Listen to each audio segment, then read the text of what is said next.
हे बघ कसे गोडुले चिंगुले राधाकृष्ण, जन्मोजन्मीची गाठ असल्यासारखी मैत्री यांची. आम्ही ना करण अर्जुन म्हणतो त्यांना.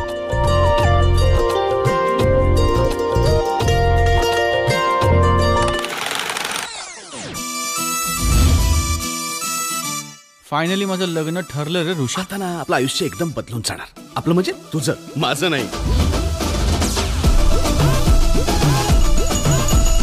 चला आरतीची वेळ झाली. दाजी आदित्य, आपण फिल्म बघायला जातोय. चल. नको, तुम्ही दोघं जा. सकाळपासून सांगितलं नाही मी कशी दिसते. ऋषा म्हणतो तू टावका दिसतेस. ऋषा, नाही मलाही तेच वाटत की मी टावका दिसते. तुझ्यासाठी एक सरप्राईज आहे. काय? आपण गोव्याला चाललोय दोघंच. काय सांगतोस?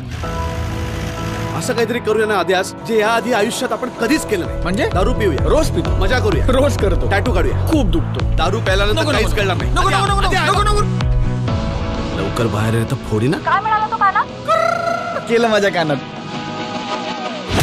आद्या यार, आपला फोटो आला पेपरला. तू लवकरात लवकर घरी ये. आजीच्या छातीत दुखतंय, तिला सगळं कळलंय.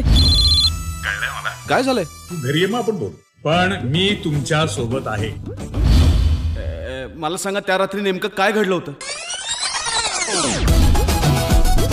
आदित्य, या घरात मी असलं काहीही खपवून घेणार नाही.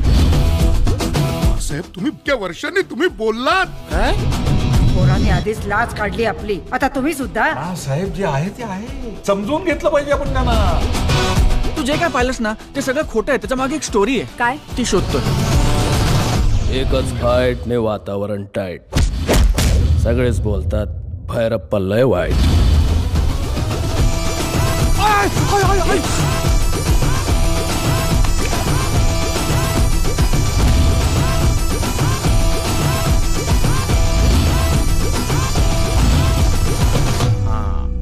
आता घोडे लागतील.